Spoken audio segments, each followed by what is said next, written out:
My name is Benita Sigauki, and I am a Toolmaker Apprentice at PtSA. I am a young black girl from Limpopo in Tanin, Ngoko to be specific.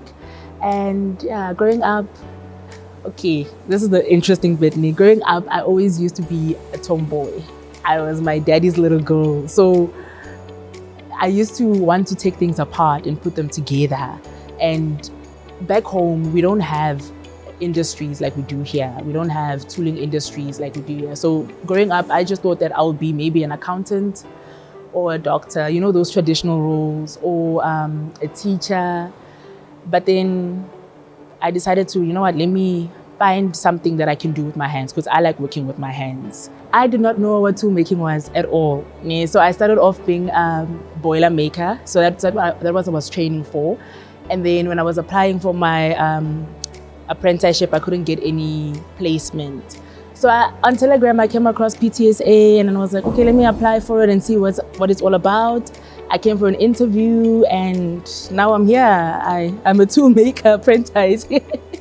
It's very challenging, I don't want to lie. The trade alone is already challenging as it is, but being a young female black person, it's very, I feel like it increases the tension a bit, the pressure a bit, because there's a lot of obstacles that you need to jump over. There's a lot of abilities and strengths that you need to show, because naturally we all think that women can't be toolmakers or can't be in engineering. So you're breaking that barrier, you're breaking that bond.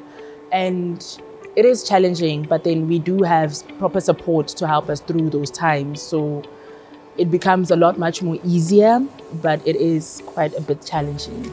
My day is very, very different based on day-to-day activities. But then it's complex in the sense of today I'll be maybe on the CNC machines, and then tomorrow I'll be on the press, and then the next day I'll be on the conventional.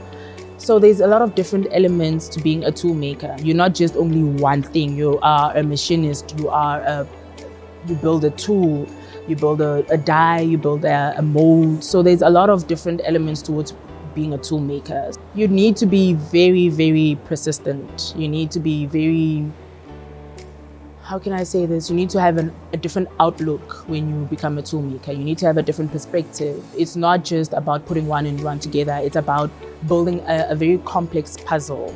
So you need to be very resilient.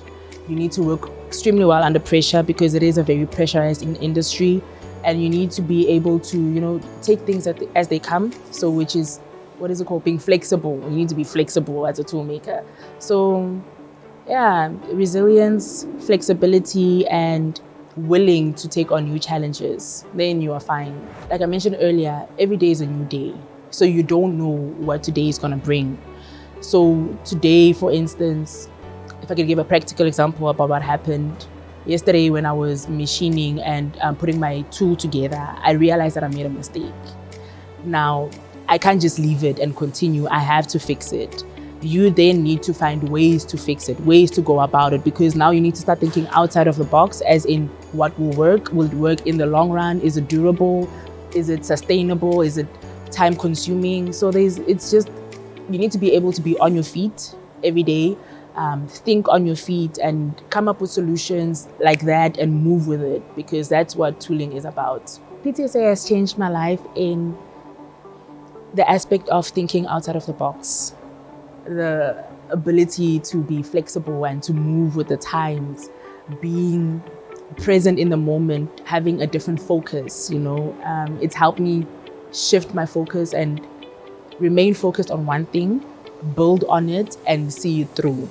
So that has impacted my personal life as well in a great way, because right now everything is just starting to align, sort of the way that PtSA is teaching us how to align things. So yeah, it's really taught me how to see it through, carry on, move with it, and stay resilient, because I never used to have resilience.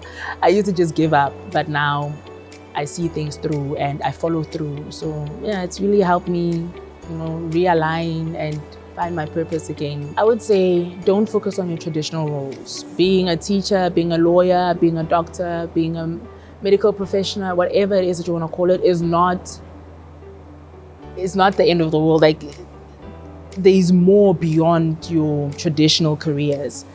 There is careers out there that are untouched, which is also tool making.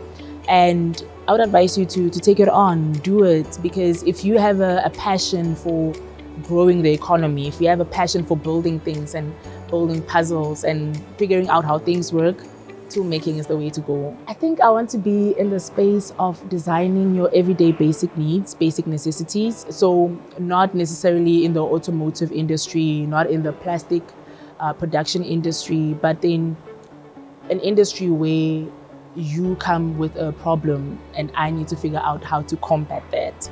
That's where I see myself being in the forefront between the customer and the designer, the customer and the company and the industry, and coming with a solution that makes your life easier. Yeah, so that's where I see myself. I am about 8-9 weeks from completion. I have already completed a major part of the program, which is 4 years. So all I'm left with now is OJT visit, 2 weeks here on campus, and then OJT visits. Yeah, and the future is promising. The future is exciting. There's a lot of vast possibilities out there. So I'm excited to take them on, and I'm excited to keep learning.